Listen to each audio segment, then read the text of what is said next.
Gila, Haichan cakep banget. Lihat dulu dong. Kenapa? Mending belajar aja mas. Ngapain belajar? Ini kan baru pertemuan dua. Bagus banget sih. Lah, Bila lupa. Sekarang mata kuliah Pak Arya. Semester lalu kita pernah diajarkan. Kalau misalkan nggak bisa jawab pertanyaan, akan dihajar terus sama Pak Arya. Kalau mungkin gitu mah, kemungkinan gue dipilih itu kecil banget sih.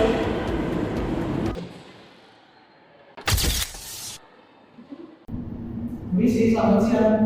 Iya.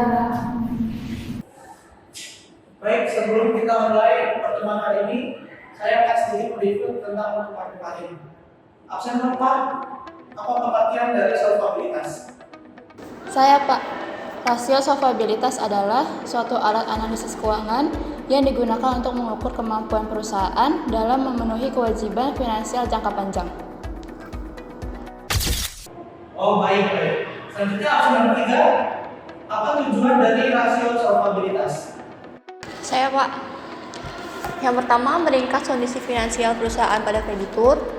Yang kedua, menilai kemampuan perusahaan membayar bunga. Yang ketiga, memberikan informasi kesehatan neraca. Dan yang keempat, menunjukkan estimasi total pinjaman saat jatuh tempo pembayaran.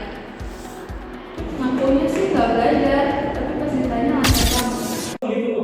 Selanjutnya absen nomor 2, apa sih manfaat dari rasio solvabilitas? Saya Pak, manfaat rasio solvabilitas yang pertama menganalisis posisi perusahaan jika dilihat dari kewajiban utang piutangnya. Yang kedua berguna dalam rangka menganalisis pengaruh hutang terhadap pengelolaan aset. Yang ketiga berguna dalam hal peninjauan keseimbangan nilai aset terhadap modal perusahaan. Oke, baik. Sekarang yang terakhir yaitu absen nomor 1. Apa sih jenis-jenis dari rasio solvabilitas?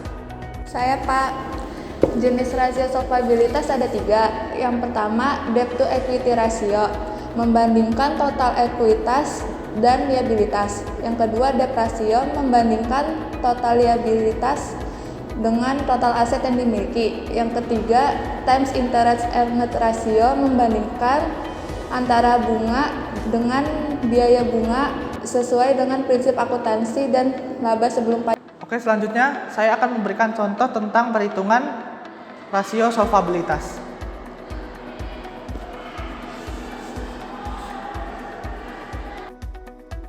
Yang pertama yaitu debt to asset ratio atau DAR. Apabila nilai DAR lebih dari 1,0, maka nilai solvabilitas suatu perusahaan tersebut dalam masalah. Contohnya yaitu PTA memiliki total kewajiban yang belum dibayar sejumlah 207 miliar dengan aset yang dimiliki yaitu 200 miliar.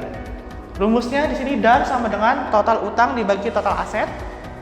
Rumusnya langsung dimasukin dari sini 207 miliar langsung dibagi sama 200 miliar. Hasilnya ketemu DAR-nya itu 1,035.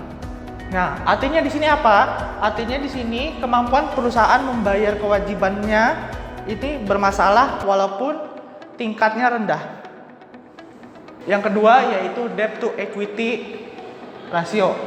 Dilihatnya dari DAR-nya itu nilainya 2,0. Contohnya, pemilik PTB memiliki ekuitas di perusahaannya sebesar 100 miliar dari total asetnya yang dipunyai yaitu 250 miliar.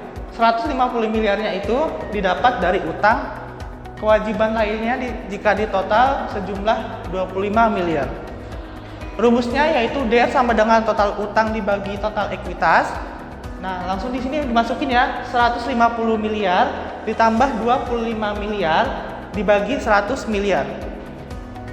Hasilnya DAR sama dengan 175 miliar dibagi 100 miliar. Jadi hasil akhirnya yaitu DAR-nya ketemu 1,75. Artinya di sini adalah rasio jumlah ekuitas dan hutangnya masih di bawah ambang batas maksimal, yaitu debt to capital ratio atau DCR. Artinya tidak ada batas maksimum DCR, tapi semakin rendah semakin baik. Contohnya di sini ada PTC memiliki utang sebesar 100 miliar dengan total ekuitasnya mencapai 150 miliar. Kita langsung masukin rumusnya, DCR sama dengan total utang dibagi total utang ditambah ekuitas.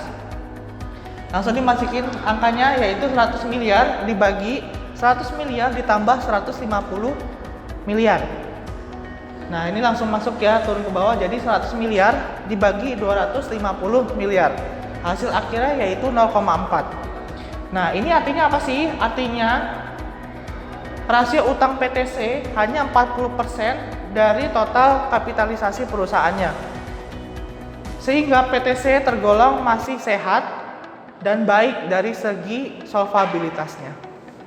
Oke, sampai di sini tentang materi rasio solvabilitas.